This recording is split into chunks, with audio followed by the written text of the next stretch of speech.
Important notice: the following content may be triggering. Viewer discretion is advised. All discussions are based on personal opinions and experiences. If you or someone you know needs help, please reach out to a local support organization. Important notice: Here we are. Welcome to Through the Eyes of Survivors Uncensored. And boy, we got a podcast today because we are fired up. This is a podcast where no truth is too raw to confront. I'm your host and president of the Silence Against Domestic Violence, Tara Woodlee. Tonight we're going to step into the shadows for sure.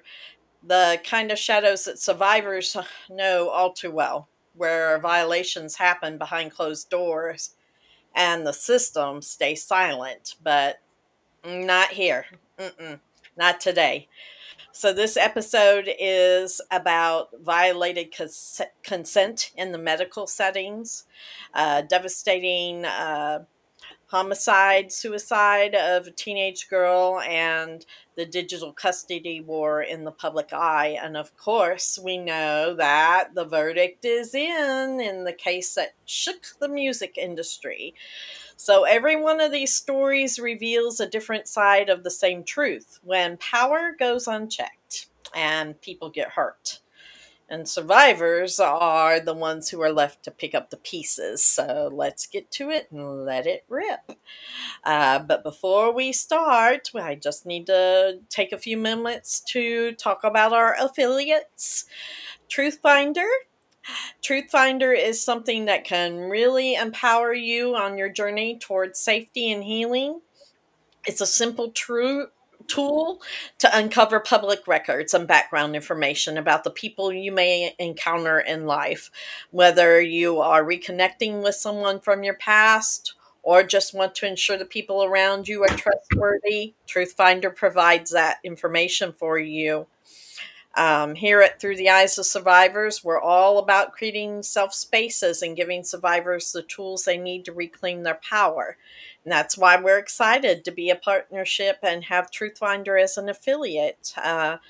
This tool can help you control your own security and peace of mind. So sign up through our link and help support us through Truthfinder. Also, we'd like to acknowledge Opus Clips.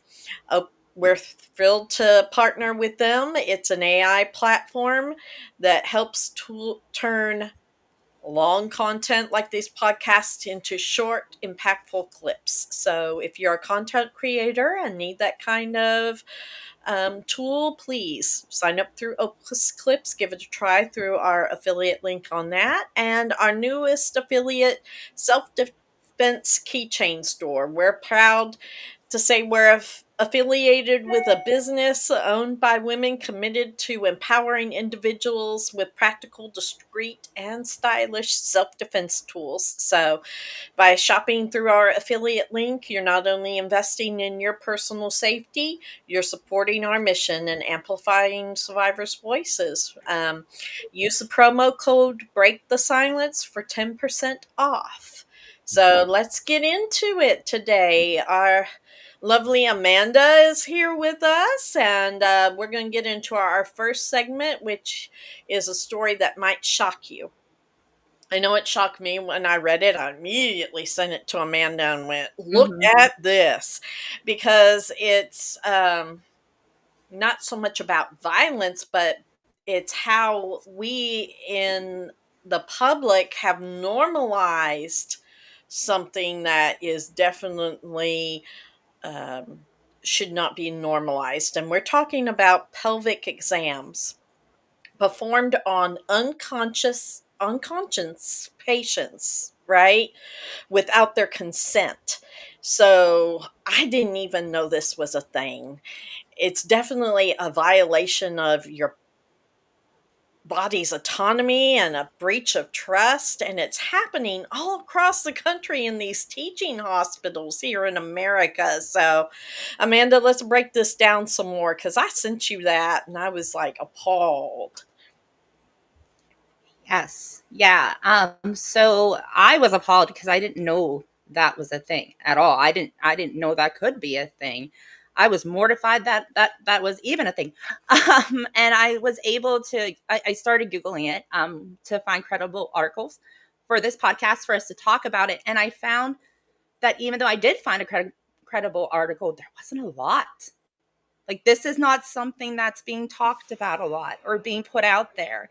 Um, but according to a study in March of 2025 of this year, 40% reported pelvic exams under anesthesia that was not supposed to be performed. And guys, this was this year, This year. 40% of Mm-hmm. people of this year. So it's not even something that like was a one-time incident. I mean, there's percentages. And that to me, as a person who has had surgery more than once, it makes you kind of think. And it makes you not want to get another procedure done. A lot of people have a lot of a hard time even with that control of being under anesthetic. But now knowing this, I mean, that's just a violation. I don't know how this is not.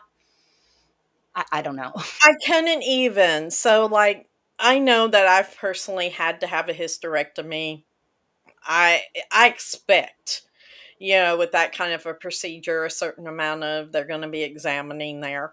But Right. I've also had gallbladder surgery, and it really shook me to know that these hospitals are performing they're performing the gallbladder surgery, but they're allowing student doctors to go in while people are knocked under and perform these pelvic exams and not give consent, not tell the patient they're going to do it.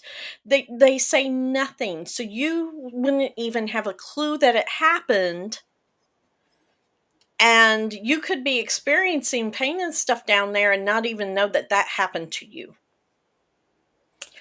And I just lost it when I read that article. So, like, please, like, as always, share with us in the comments what you think and feel about this, because to me, this is outrageous. Now, I think there's 20 different states we read that said that they have put laws against this, correct, Amanda? There is 20 states, but as we know, there's 50 states in the United States, so we need it's a little scary. That's a lot. Still needs Mm-hmm. to advocate and work on this. And I want to let you guys, it's just not pelvic. They're doing prostate, rectal, and your in women's breast. Yes. So they're going to every vulnerable part of the body. So I can't imagine. And Tara, as an assault victim, I could you imagine finding this after? Like, I know personally, I would never want another doctor to touch me again. If I had trauma before that and Mm-hmm. then came in, had a surgery, and learned that I was being touched, that's enough to really affect someone's mental health and well-being. I don't Yes. know how they're not taking any kind of responsibility for that in that kind of realm. What about these people that's been sexually assaulted or had any kind of trauma? Why are we not putting that into factor? Well, I don't understand why this is not. Now, from what I understand, it's mostly happening in the teaching type hospitals. And people aren't aware that when you're signing those documents, you basically are giving them a type of consent, but they're not informing you that they're going to perform that on you. Nope. So, to me, this should be classified as a medical assault. Absolutely. This is insane. You know, how in the world can you assume that just because you need health care, you're giving consent? It's not. No. So No. where's the legal protections in this? I'd like to know. And I'd love for our audience to definitely chime in on that. So, yeah. Yeah. So yeah, we've got a few in here. Audrey says it's shocking. And Misty says she agrees with you, Amanda. Read everything. And then we have Teresa Sorry, I missed it. How did you find out that happened to you? We didn't have it happen to us. We actually came across an article that was talking about that this was happening in the medical profession a lot. So it just got us thinking with the different surgeries we've had, could that have happened to us? We're Yeah. just trying to shed a Yeah. light because my goodness, like Amanda said at the beginning, Teresa, 40% of people, and she was saying even men with prostate exams while they're knocked under, that this kind of medical evasion is happening without people knowing. Hmm. So, Yes, absolutely. and Jim said this is evil. If they gave me a prostate exam without my permission, God help them. Yes, that's the way I feel about it. Rightfully God help so. them. How in the world can we? And So like, and how do they even pick on who they do this to, too? Like, it's just so many questions I have on how they even, structure this and make it mhm. make sense. Well, and I can imagine it pretty clearly too, because for the simple fact of when I gave birth to my first daughter, I was young and we didn't have any money, so we ended up at down in Dallas at Parkland, which is a teaching hospital, and they had Yes. to induce my labor. And when they induced my labor, they didn't give me the choice to say nothing. All of a sudden, I had 20 students at the end of my bed while they broke my water watching. And I was like, what in the world? Yeah, to have that Yeah. many people all of a sudden in your room. And I was like, wait, what? And my ex-husband at the time, that the husband at the time, my ex now, was like, hey, wait. And they were like, hey, you signed the document saying we could do whatever. This is a teaching hospital. Right. But to go to the extent of that, to while you're knocked out. That's a Mm, violation. That's not teaching. That I feel like that's assault. I don't feel that's educating. I just feel I feel like that's using a term and running with it too heavily, kind of trying to stretch it. Like we're a teaching hospital, and I get that, and I think that and again, I'm not saying all teaching hospitals are bad, so please do not take this the wrong way. But this might be yes. something that you really want to take in consideration when you're looking into hospitals. Read articles, read reviews. Ask your Again, I'm not doctor. saying all Tell them you teaching don't. hospitals. Yeah. Yes, Ask your doctor. tell There's them a that they place don't. on those forms that you can write exceptions and stuff. I know that Jehovah's Witnesses do this all the time about receiving blood. You can write in Yeah, there you don't agree to any kind of teaching procedures or any of that within your surgery. You can do that ahead of time and protect yeah, yourself. absolutely, absolutely, and I agree with Tara. Thank you, Misty, for the stars. Um, Yes, thank you over there on Facebook. We do accept stars, so if you want to contribute to the programs here at Break the Silence, send us some stars. Thank you very much, Misty. yes, Yes, that is just, and Teresa it was back here. It said, "Oh, okay, God, that's not okay. I was already abused and violated. I don't need to have it done by people that I always thought I could trust." Exactly. absolutely, absolutely. Yeah, and that's the whole point of this, that we were just very much like, we got to get the word out on this. Be sure you know what you're getting into with your next medical procedure. Ask questions. You are allowed to advocate for yourself, guys. I promise you are. You are Yes, in these circumstances. Please do. absolutely. Do definitely advocate for yourself. So, absolutely. Um, so that's the end of our first topic. We'll be right back, but right now we want to spotlight something that gives you a way to take action and honor other people's lives behind stories that you hear here at Break the Silence. Right now, we're doing our annual run for her. And so you can honor an angel by visiting our Keep a Memorial and choose to run for someone and represent them.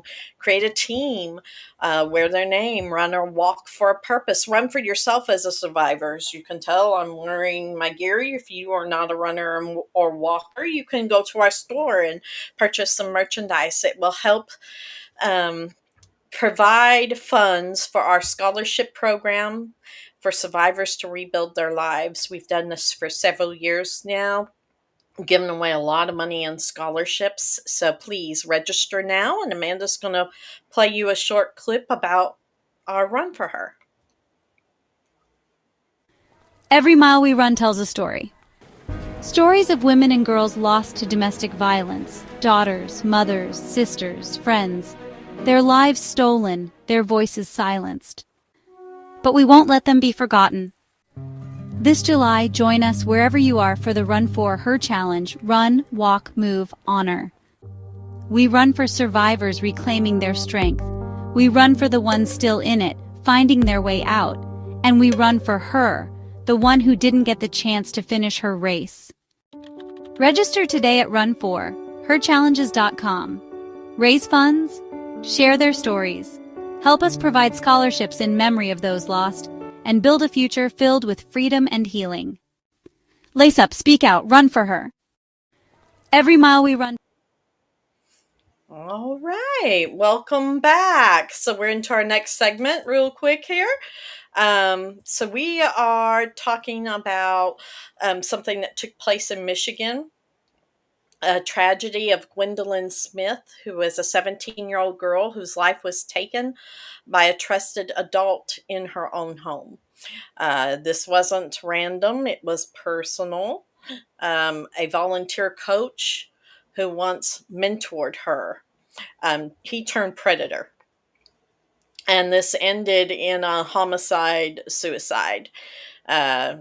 And so it leaves us asking the hard questions today. What happens when a predator hides in plain sight, and how do we protect our kids from that? So Amanda, do you want to give us some more details about that one? Yes. So this is a very kind of sad and hard story to bring up, but this is definitely something that we need to make aware, definitely because of what's been going on lately. So basically, as Tara said, this happened in Bedford Township in Michigan on June the 14th of this year. What was a volunteer for, I want to believe this was a bowling league. Tara, am I correct? I think so, yes. He was a volunteer. He helped the bowling league. He was an adult.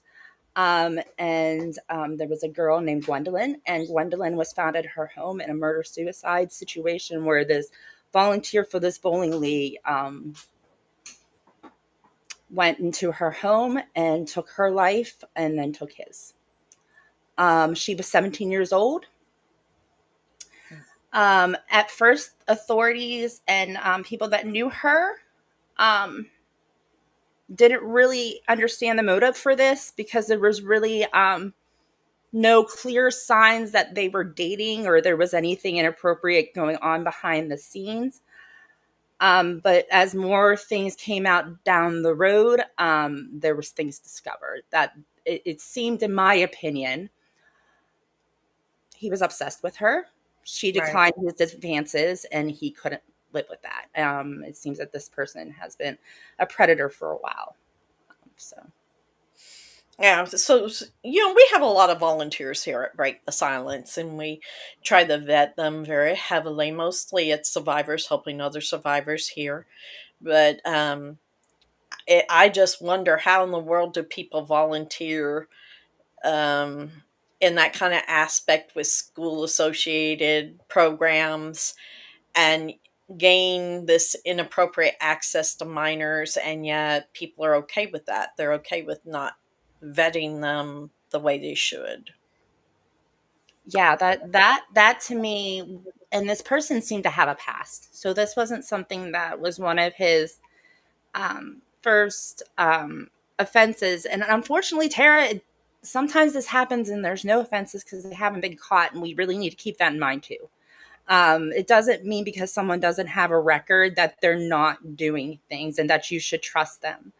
Um, it just means they haven't gotten caught. I'm not saying that every person that out there that wants to help children or teens or anything like that, but always have your guard out. If something feels wrong to you, it's your child.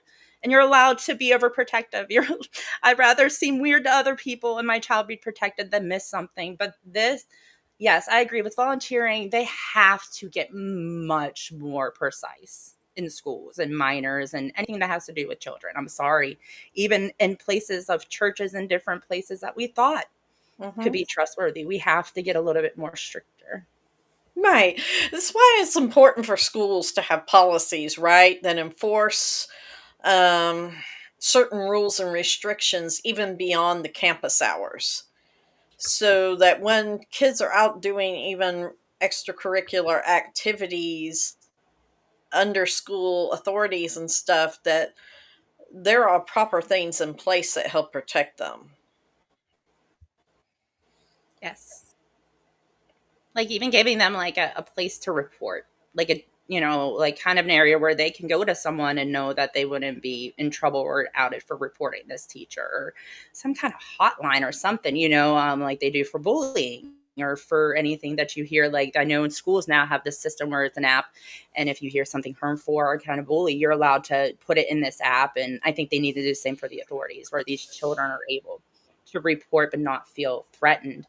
um, her stepfather unfortunately had to walk into the home and find his daughter and this pedophile dead in their home. And I feel so sorry for this family, especially for the stepfather having to walk into that. My husband is a Mm. stepfather to my three children, even though we don't say that, but he is, by terms. And I couldn't imagine him walking into one of our daughters like that. I couldn't. And I just want to say that I do want to just talk about Gwendolyn and who she was instead of the tragedy for a little bit. But they said they reminded her she's remembered as an extraordinary young lady who was on the honor roll, that loved music and athleticism. And so she's just not the story. She's just not what happened to her. And I can't. Yeah, I feel horrible for her family and for their loss. And here at Break the Silence, we know about that all too well. So we do offer our condolences to her family. Um, so, was there any indications of the red flags that may have been missed? What did come up out of that, Amanda? So the stepfather, after she was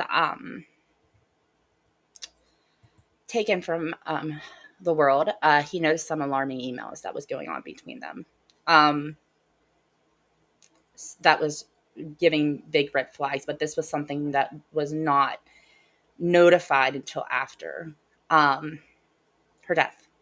So they're really kind of trying to talk of how we can encourage our kids to come to us with those scary things and not hide it, not thinking that they're going to get in trouble, or that they can handle it themselves. Because I think that once it gets to that, it gets out of control for them and they don't know how to handle it. And then they get scared and then they start lying. And we really got to talk to our kids and be honest with them, even if they didn't have this situation. Just let them know, regardless of what they stumble upon, they are never too far gone for you to talk to them or help them. Right. It's important to be definitely involved and notice those things. Sometimes it's just a little thing where you go, oh, that's kind of weird, but it's not like a red flag. But if it's giving you some kind of feeling in the pit of your stomach, trust it as a parent and encourage your kids to trust that feeling as well, because that's part of the key and letting them know uh, something may be wrong with this particular person. And the same thing with teachers in this situation. Somebody walks up and wants to help and be a part and offers their expertise or guidance or something. Don't just trust that into this setting. It's okay to tell them no and protect kids in this environment. Um, it's better to be safe than sorry, in my opinion, on that one. So I want to go to some of our comments. First, I want to thank Jim and Teresa for sending us stars. Thank you for the stars. So definitely, anybody out Thank you there watching on guys. Thank you so Facebook, much. we do accept stars. So thank you. It helps our mission. Misty says it's awful. She said, "OMG, that I can't imagine. So awful." And Audrey says, it's tragic that someone had to lose their life before the appropriate measures are taken. I agree, Audrey. Definitely. And Jim says, predators are everywhere. They are evil and dangerous. We as a community must come together in a common effort to recognize the telltale signs and report what we see. This is not snitching, it is protecting our children and our communities. Amen, Jim. I definitely Yes, agree. I Absolutely. agree 100%. So, is there anything else you wanted to say in conclusion before we move on to our next story? No, I just, again, just the warning signs, look for them. And again, just trust your instincts, because I'd rather be wrong Mhm. and then not do anything and my child be protected or anybody Mhm. be protected. So, Yeah, and yeah. again, I just want to say our condolences to Gwendolyn, her friends, her family. That is a hard thing to go through. So just know you're not alone. So right now we're going to take a quick break before we get into our next segment. Just want to give you a real quick reminder that BTS has a store that helps support our programs. So we'll give you a short clip on that, and we will be right back. We hope you're enjoying this episode of Through the Eyes of Survivors. We wanted to pause for a moment and let you know that Through the Eyes of Survivors has a shop now open. And this is a great way for you to not only help survivors of domestic violence, but also let everyone know that you will not be silent about this important cause. From t-shirts to bags to coffee mugs, we have so much to choose from. To grab your swag, head to our store at breakthesilencedv.org. That's store.breakthesilencedv.org. We can't say enough about how much we appreciate all that the community does to help support us and this organization. So we hope you've enjoyed this episode and continue to subscribe to future episodes. Thank you. We hope you're enjoying this episode of Through the Eyes. Important notice: the following content may be triggering. Viewer discretion is advised.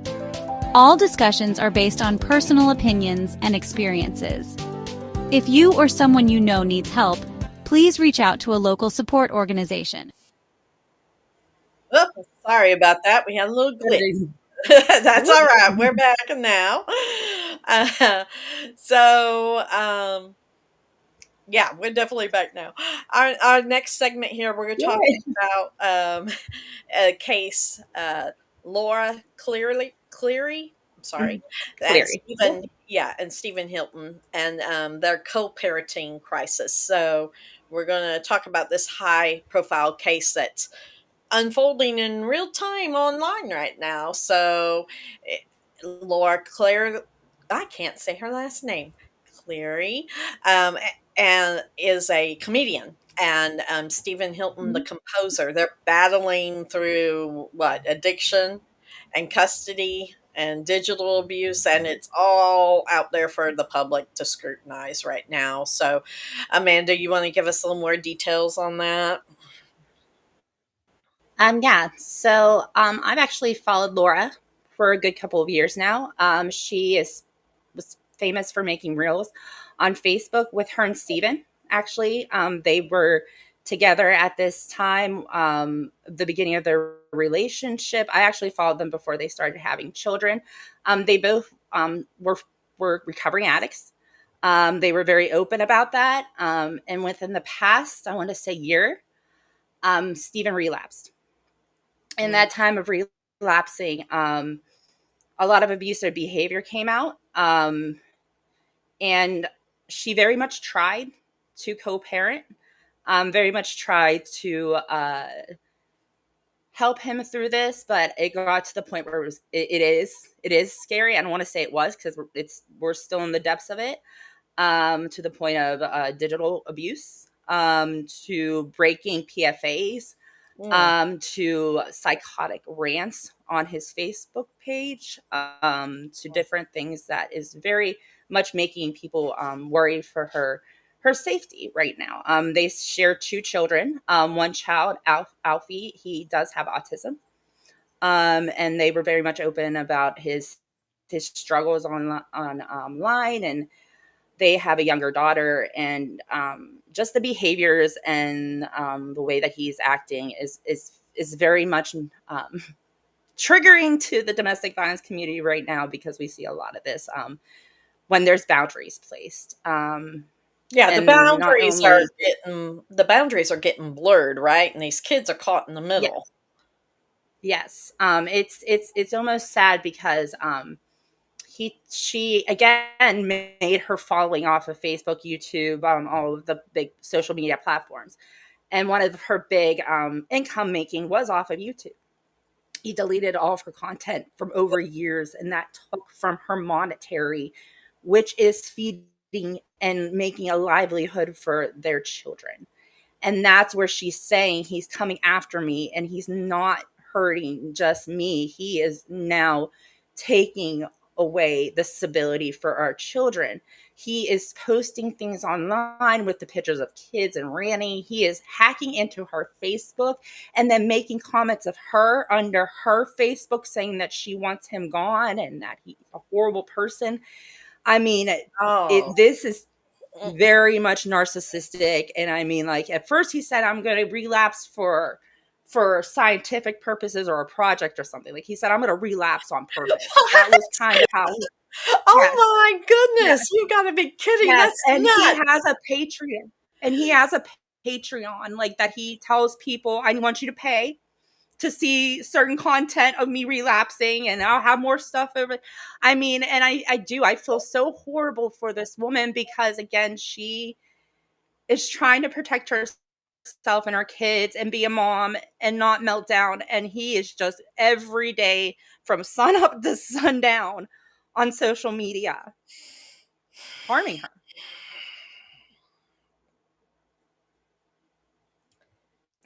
And I'm at a loss. Again, she had to put up boundaries. And she is a former addict herself. And as former addicts, they cannot be around other addicts if they are being unhealthy. And she was doing what was best for herself and her children as a mother. And he was just went wayward. And I feel very bad for the situation. I feel bad for the children, especially for the child who has special needs. He is nonverbal.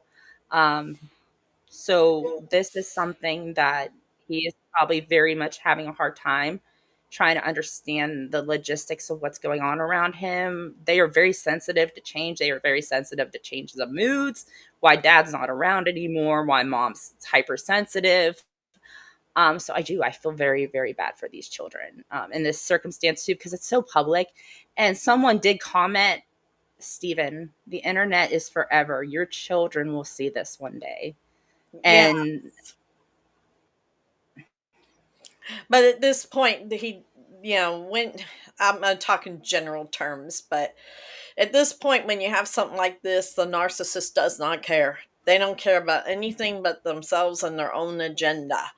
So when this kind of stuff plays out in social media, I will tell you, in my daughter's case, it played out in social media big time. Sounded very familiar as you were talking about it as to what happened with our daughter. And he just could not let it go. And he hacked everything, and he said all these things, and he put out so many lies, and he just could not. It was a total, if he couldn't have what he wanted, he was just going to burn it all to the ground type of attitude. And this sounds very familiar. Way too familiar. Yes. Hmm. Yeah, this Yes. happens to And so that's many actually what boys. Hmm.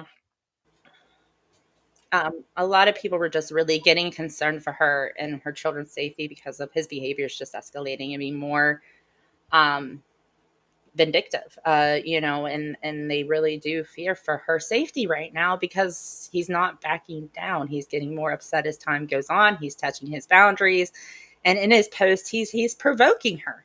You Right. try to get me arrested for my PFA being violated. Well, I'm not arrested.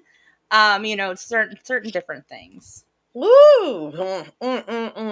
So, audience, please chime in what you think. We'll put it up here, but my goodness, that's just, this is what upsets me the most about this. This kind of digital abuse that is happening here, this is dismissed.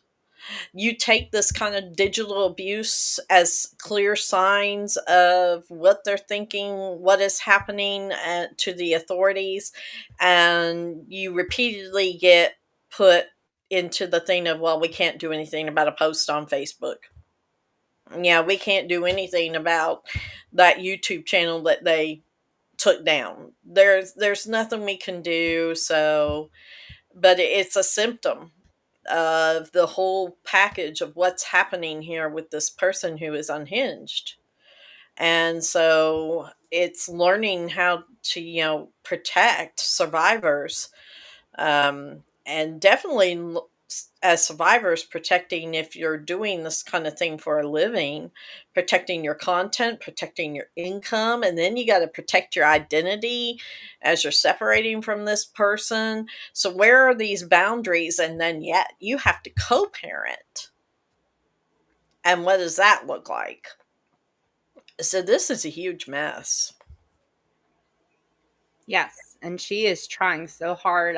They were in a custody battle, and now she's just full on like there was a PFA filed. There was certain things because she just doesn't trust him alone with her children, rightfully so, because of his unstable behaviors, and non sobriety. So Well, and that's the biggest part of it is,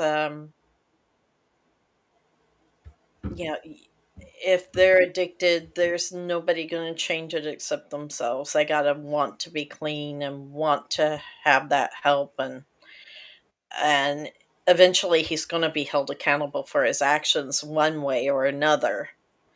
But hopefully something makes him accountable before people really get hurt besides an income. So, I agree. absolutely. So let's see what the comments said. Laura said there is so much triggering going on lately. Oh yeah, because the next segment Yeah. with Diddy, yeah. So that one, I agree. There is a lot out there that is triggering right now.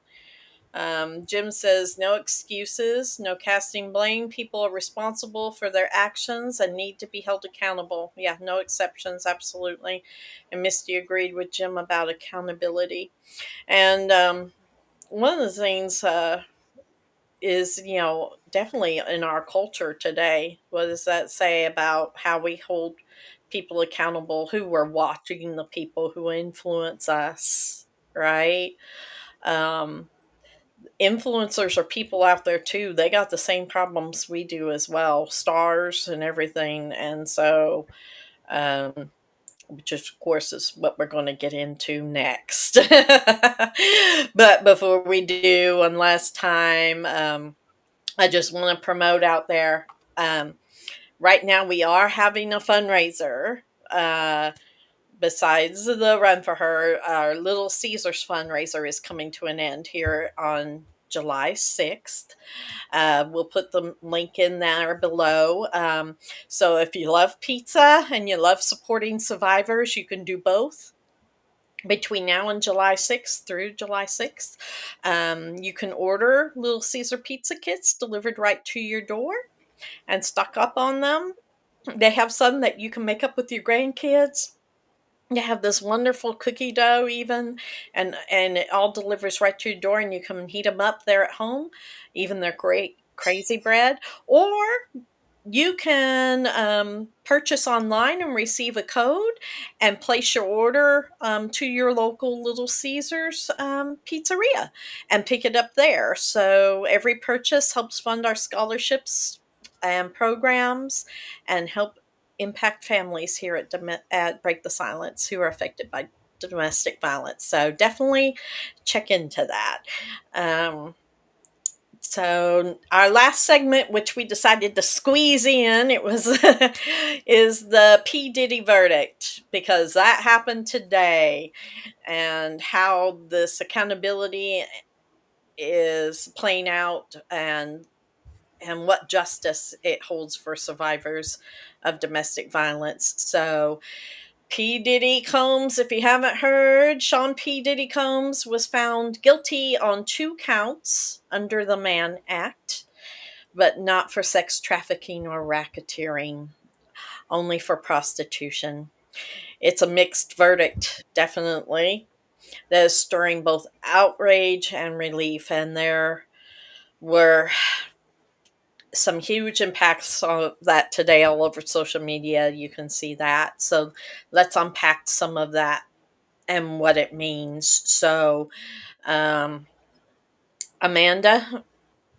how did you feel when you heard about the verdict? I felt like it was a slap in the wrist for him and a slap in the face for the survivors and victims that were a part of his crimes. I could not I could not even fathom how downplayed these charges are on something that was proven so serious. Um, Even though the transportation to engage prostitution act that he was charged with, that is involving Cassie Ventura, and then the other woman, as we know, is Jane, that both takes up to 10 years of sentencing. uh, I feel very kind of defeated that that's not going to even be. I honestly, my personal opinion, I feel that they have been trying to downplay all these charges from the beginning and trying to find ways to downplay the victims' testimonies, their statements. I mean, they're basically saying, and as you said earlier, Tara, these women are grown adults and they consented to these acts, That's what as I a take as a away victim from of it. the. So, since you opened that door, gonna get me started now. I am very much of, and I think this is a huge blight for us as a society, because I don't think the jury was given enough information, whether it's through us as a society, the court, the prosecution, all the above, as to how this kind of relationship impacts a victim.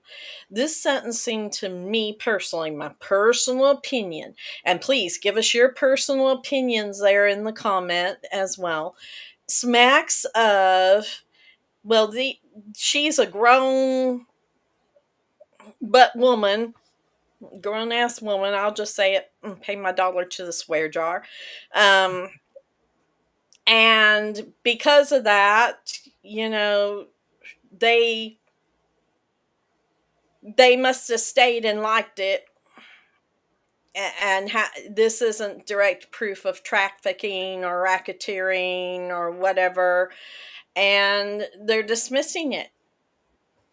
And this to me just gives him the ability and the power to go, okay, as long as I don't pay anybody for prostitution wise it affects anymore, I can go on doing exactly what I was doing and get away with it. The second I get out of here, we'll just go back to normal, and we'll just be sure money don't exchange hands, so that I can't get caught for prostitution anymore.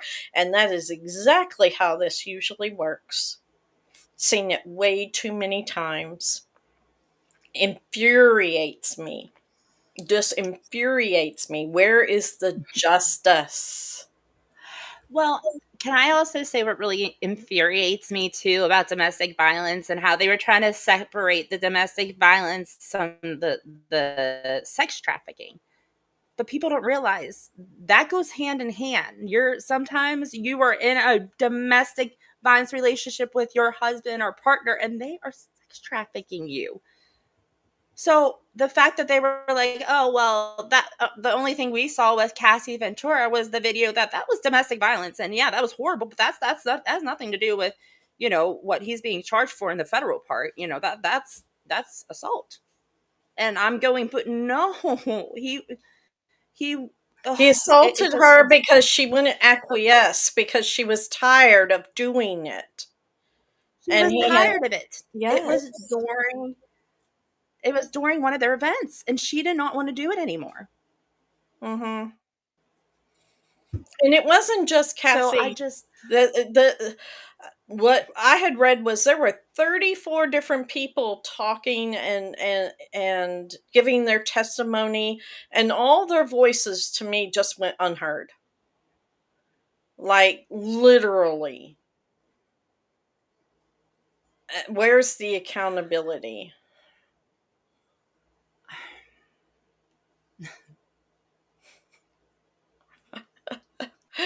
Yeah, yeah, just where I is don't the understand. accountability?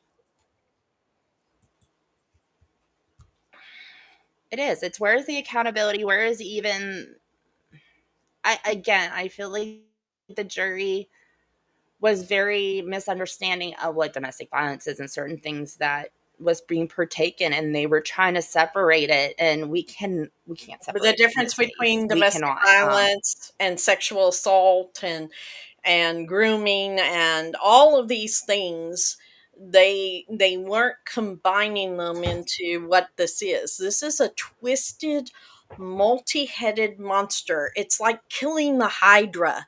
You take off one head and two grow back in its place, literally. Yeah. And you can't just go, oh, okay, we've got three heads of this monster and all we see is the one, so that's what we're going to convict him of, and then we'll be done with that. The other ones are fine. No, you chop off that head and two or three more come back in its place, and it's going to get Yeah. uglier, it's going to get more disgusting, there's going to be more victims. There's just no justice in this. No, and I agree, Tara. I feel like people who go to jail for heinous crimes and they get a slap on the wrist, they kind of get a godlike personality. Then when they come out, well, I just beat the law. The Yeah, law can't touch me. And as Tara, they get worse. Just said, they get worse. They'll try more. They'll get more sneakier. It's not like this man hasn't been doing this for decades. He decades. decades. He just learned a lesson if they set him free. That's basically they're just telling him how to do it differently and not get caught. As Tara said, I feel that's Well, it smacks of power and money, right? If you have enough power and have enough money, you can get out of anything. and I can't even imagine like these victims were talking about this happening in front of other people that they said they knew had wives and children and families, and they thought that they would be credible enough to protect these women and tell him to stop, and these people are turning a blind eye. And to me that made me want to vomit, because I mean, in all honesty, I know there's been parts of our domestic violence where we've ran to people and they've showed us kind of a blind eye. A woman was speaking about how they were in a studio and there was an assault that happened, and she was looking to a guy to this guy who, again, as she said, she knew was a father, knew was a husband, and he was just looking down at his phone. There was so many people involved in this that was covering up for him and still will. Well, and none of them got charged either. Let's just put that out there. How many of his chauffeurs, housekeepers, his little assistants, how many people in hotels that he paid money to, and they all kept it quiet. And none of them were charged. None of them. No. All these And they all accomplishments. are accessories to this. Yes. All of these accomplishments accomplices and nothing. Nothing. And then they wonder why all the other victims, we as a society are pretty sure are victims out there, don't talk. And you wonder why people don't talk. Survivors like us don't want to talk. We don't want to talk to the authorities. We don't want to have things prosecuted. This is why. This is why. Because we're not going to be Yeah, heard. I mean,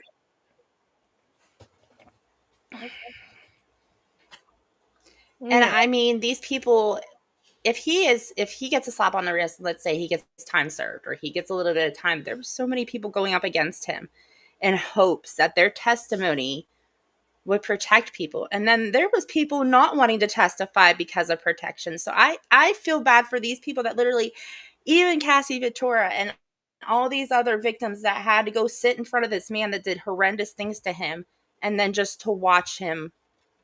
Okay, well, here you go. Yeah. I, And I we're I mean, still waiting. that takes so much courage. Hmm. Well, and the sentencing is going to be the big thing. How much is this judge really going to provide in a sentencing? So, what he could look at is a maximum of 10 years for each count, and it could run back to back. So, maybe 20 years, but it 20 could be, years, maybe, it if could that. be, and that's not counting good behavior and all that, but it could be this Yep. judge says this year and a half that he's been locked up is time served, and that's it. That's And it. that's just disgusting to think about. Absolutely disgusting. And there's more victims than just Cassie Ventura and this woman they're calling Jane Doe, but those are the ones that they are charging for. As it seems, those are the ones that they seem to be really highlighting on for certain allegations. And there's a lot more people that deserve, and he's done worse too. So I'm just mortified. Mortified. Oh, this is just, it's not even. So, yeah, let's go to some of the comments, Amanda. Let's Okay. see here. We're having there was a lot of comments, so I'm having to go back up here I know. and I'm trying to catch up here too. catch up with Like them. this. So, yeah, we got a lot of comments in. Got money So, talks from Audrey. let's see. Here's Pillar of Light. Let's see. Do you think that the fact that there was an all male jury played into the outcome in terms of misogyny? Watching from the UK. Oh, wow. Thank you for watching. Well, I think that's part of it. Yeah. An all male jury is going to have a different view, definitely, than if they had had some females in there, I think. Um, because, again, like I said, it really, really smacks, at least to me, of the whole opinion of, like, how many times, Amanda, did we hear from different family members when we were in our abuse of, well, you must like it because you never leave it. Why Oh don't yeah. you leave Oh it if yeah. it's that bad? If I it's think, that bad, then you go back to him, yeah, or you stay. yeah. So I Yeah. think that was probably, to me, it looks like to me that's the attitude that ran rampant with the jury.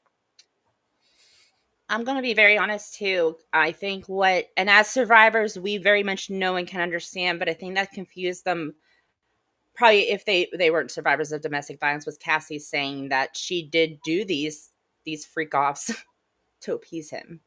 Right. And these jurors could have been like, well, that was her way of no, that's a form of abuse. That's a Mhm, form of manipulation. mhm. That's the only way you feel loved or accepted Coercive by that person. control. Pillar of Light put that in there. Coercive control. Absolutely. Control. There you yes, absolutely. So with that being said, I I think the jurors again were really not understanding the severity of what was happening. And that's Mhm. something as an organization that we are striving to make apparent for people to learn, because this is something that needs to be known. Yes, absolutely. And Jim put in there. Let's see. Will it show it? There it goes. Unfortunately, it is rare for a man with the wealth of Diddy to face consequences for acts of violence, especially perpetrated against women.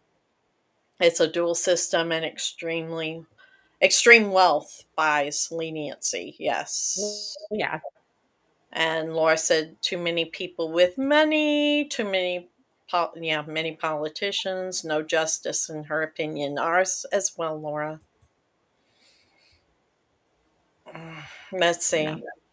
And then Misty, she tried to do what they say we need to do and leave, and yet this is what she got for leaving. Mm-hmm. Yeah. So she left. She told the truth. She testified against him, and this is what she gets for justice. That's not justice. It's Absolutely. not. Yeah. Mhm. Gina. Yes, it goes hand in hand as well as narcissistic abuse. It's abuse, and these are highly narcissistic personalities. That's for sure. And she was trying to get away. No accountability ability because there are a lot of powerful people that are involved, and P. Diddy is just a small potato in all of this. Yes, he is. Absolutely. That is true. Hmm. That is true. And Pillar of Light also said that it's shocking how society is indifferent to violence against women and girls. I agree with that. I do. And Audrey said that it was a slap in the face for victims involved. You're dragged through the mud on the witness stand, and it's so sad. Absolutely. Yeah. And let's see, Gina also said, sends a great message to the predator and to the prey. The judicial system is in the back pockets. Absolutely. And really clean. We're glad you left too. Yeah. We are. We're very Yes. glad. Yes. So that's part of why, like, people out there all the time, like right now, this is part of why we really promote the Run for Her campaign. And Amanda and I were talking about that as we were coming on. This is a good opportunity to sit there and say, this is why we run and raise awareness. We're running for justice. We're running to be heard. We are out there trying to promote totally that this is not okay, right, Amanda? So that's a part of, like, No. why we do that No. Run for Her challenge and why it's so significant. Yeah. So if you're Absolutely. watching, I encourage you, please register. Let's try to start something out of this. Absolutely, to raise some awareness. Let's do a Run for Her justice, run for Cassie, run for his victims.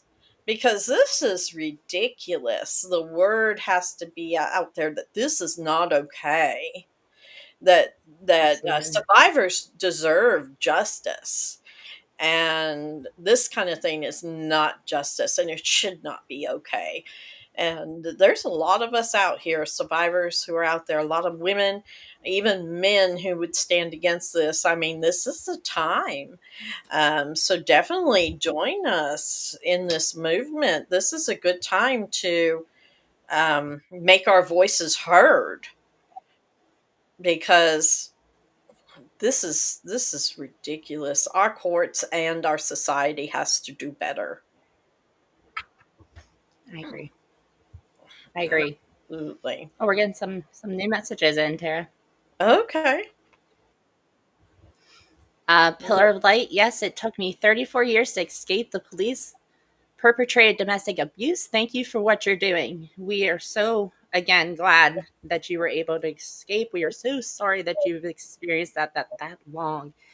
And again, we do this because we want to make sure that people like you have a place to feel safe and heard. And And if you guys are outraged by this as much as we are and feeling powerless, because as we know, we can't do anything to change the justice system when it comes to court cases like this, but we can advocate and change it for the future. So, I mean, please, show your care and your advocacy for doing the run for her, especially if you are, as me and Tara and everybody else in the organization and survivors, mortified by this verdict. And yes, Flabby, the run for her, and it's, if you're looking for more information, it is a charity run that we do virtually all across the country, and people even participate in other countries as well. It's run the number 4 her challenge.com. You can check out our website. Amanda or somebody will populate that link in there so you guys can look at it. And, you know, what we're raising money for is scholarships so women can be educated and get out of these situations, and get their college degrees, because for so many they're not allowed to, or they're not able to while they're in a domestic violence type of relationship. And we run in honor of victims who have lost their lives, but we also run in honor of victims like Cassie today, and like the other 34 people who testify, all of Diddy's victims. This is like to raise awareness, because otherwise, who else is going to do it if we don't advocate for ourselves as survivors? That is for sure. So, Absolutely. yeah, definitely check that out. Amanda, do you have that link, or somebody, one of our They moderators? just popped it in over there. It was popped in. I see it. Okay, there we go. Yeah, so Yep. check that out. Yes, the run for her is very passionate to my heart, because I have lost a daughter to domestic violence, for those who are watching for the first time, and that's why we created it in honor of victims like her. And I'm a survivor as well, and the meaning of it is turned into so much more out there. It's helping to raise our voices together and say, we are running for her. We're running even still for the people who are still in it, right? We've got to raise our voices for them. So that Absolutely. they can survive, so they can get help, so that when they do go and get help, the judicial system is educated enough to give them the justice they deserve.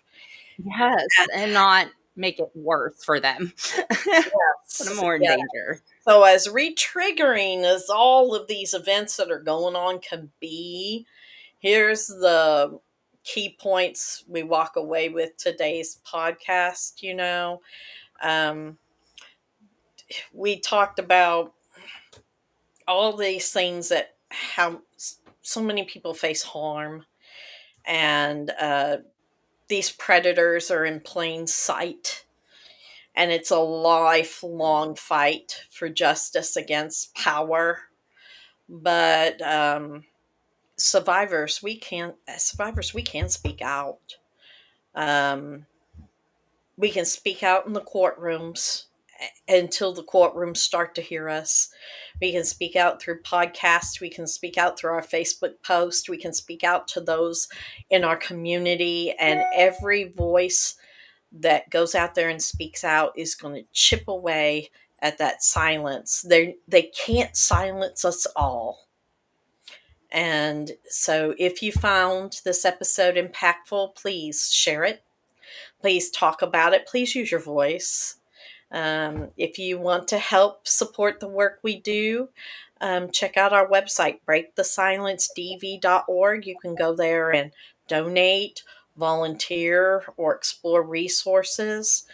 And let's just unite together against this, because this is just the nightmare that seems to never end. And someday it's got to change. So, um, next week, don't miss our Through the Eyes of Survivors next Wednesday. Next Wednesday's episode, Amanda, who's going to be on? That's going to be a special featured with Mike Heaver. and our volunteer, Lashina.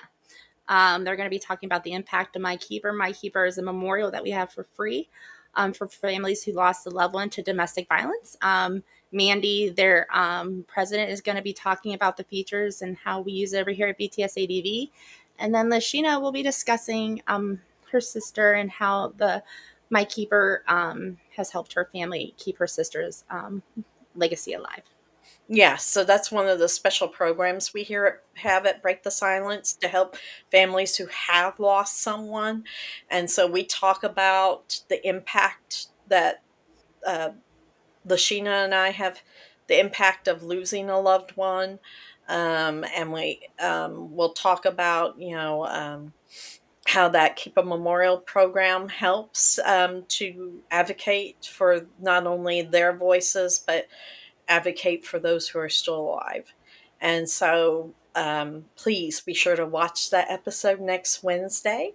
Um, and of course, on Fridays at 5 p.m. Eastern Standard Time, catch our new segment, Survivor to Survivor. It's a short, powerful episode where we answer your real questions under 5 to 10 minutes.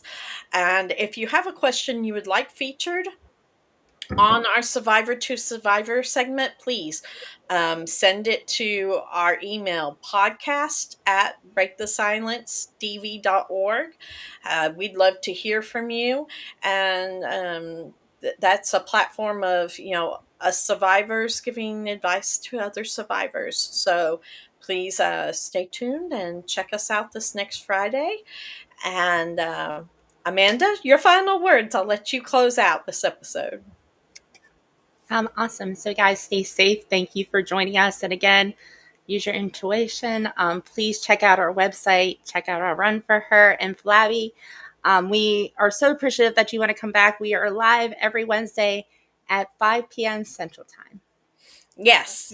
So check us out. Put us definitely on your list. Subscribe, like.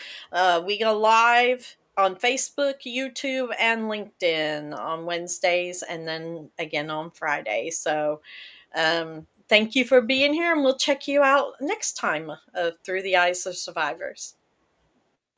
Have a good night, guys.